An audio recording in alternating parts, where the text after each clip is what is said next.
قل كفى بالله بيني وبينكم شهيدا يعلم ما في السماوات والأرض والذين آمنوا بالباطل وكفروا بالله أولئك هم الخاسرون ويستعجلونك بالعذاب ولولا أجل مسمى لجاءهم العذاب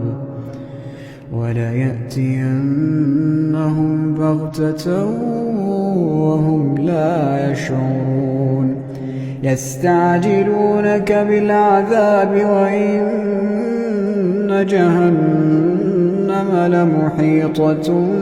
بالكافرين